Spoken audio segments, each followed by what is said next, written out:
गंदम की फसल पर कौन सी बुरान इस्तेमाल करनी चाहिए, बुरान को स्प्रे करें या फ्लड करें। इस वीडियो में हम आपको इसकी मुकम्मल मालूमात देंगे। जहां बाकी तमाम अज़ाए सगीरा जिंक, फास्फोरस या इस तरह के दूसरे अज़ाए सगीरा अपना अपना किरदार अदा कर रहे होते हैं, वहां पर बुरान भी अपना अहम रोल अदा कर रहा होता है। पौधे का ढांचा जब तक बनता रहता है, यानी पौधे की जब तक नशो नुमा होती रहती है, तब तक बुरान अपना अहम किरदार पौधे की ज़िंदगी में अदा करता रहता है।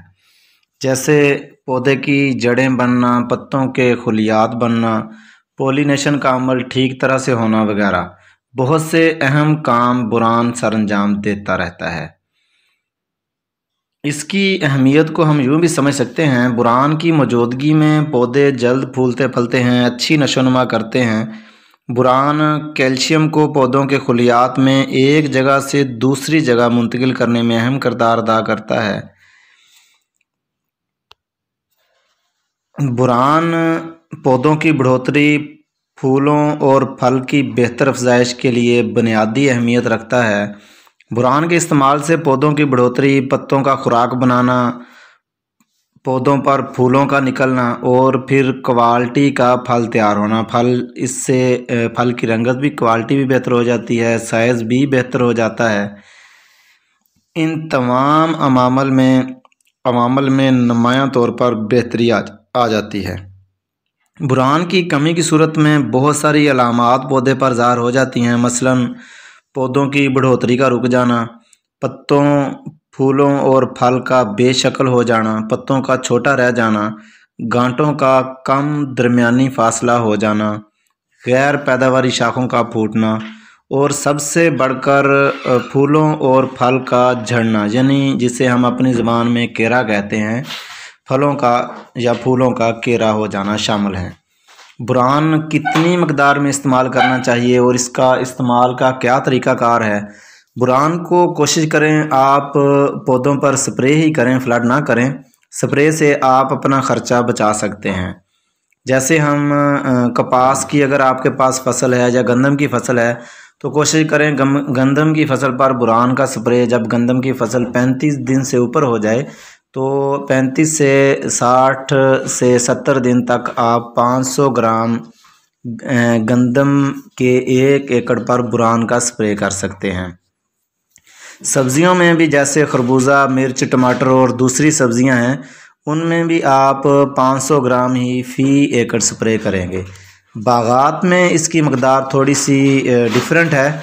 जैसे आम, सेब और दीगर दूसरे जो चीज़ें हैं, दिसंबर के दिनों में जब कोहरा पड़ रहा होता है, उन दिनों में बागात पर इस तरह के NPK या बुरान वगैरह का स्प्रे बहुत ज़रूरी होता है। आम, सेब, किन्नू और माल्टा वगैरह के लिए बुरान आप फ़ी एकड़ 250 ग्राम स्प्रे करेंगे। लेकिन इस बात का ख्याल रखना बहुत ज़रूरी है, आम या बागात जो दूसरे माल्टा वगैरह के हैं, उन पर आपने जब भी स्प्रे करना है, वो स्प्रे फूल आने से पहले और फल बनने के बाद ही कर सकते हैं। जब पोलिनेशन का अमल हो रहा हो तो उस वक्त स्प्रे बिल्कुल नहीं करना चाहिए। बुरान पौधे पर मुख्तलिफ़ इक़साम के दबाव के ख़िलाफ़ पौधे में क़ुव्वत मुदाफ़ियत भी पैदा करता है, जिसके नतीजे में बेहतर तौर पर फूलों और फल को यानी कि मौसम को बर्दाश्त करने की पौधे के अंदर ताकत आ जाती है। बुरान अक्सर हमारे ज़मींदार शिकायत करते हैं कि हमने बुरान का या NPK का स्प्रे किया है तो वो उसका रिज़ल्ट नहीं आया। बुरान किन किन वजूहात की वजह से मुतासर हो सकता है, आपका पौधा आपको बुरान के स्प्रे के बाद रिज़ल्ट क्यों नहीं देता। ज़्यादा pH वाली ज़मीनों में बुरान की दस्तयाबी पौधों को कम ही रहती है। कोशिश करें अपनी ज़मीनों का pH लेवल दुरुस्त करें। वो ज़मीनें जहाँ चूने की ज़्यादती हो, वहाँ पर भी बुरान की दस्तयाबी कम ही होती है। जहाँ नाइट्रोजन, कैल्शियम और पोटाश की ज़्यादा मकदार हो जिस ज़मीन में, वहाँ पर भी बोरान की दस्तयाबी पौधों को तक कम ही पहुँच पाती है। रेतली ज़मीनों में बड़ी आसानी से बोरान ज़मीन की निचली तह में बह जाती है, जिसकी वजह से बोरान पौधों तक नहीं पहुँच पाता।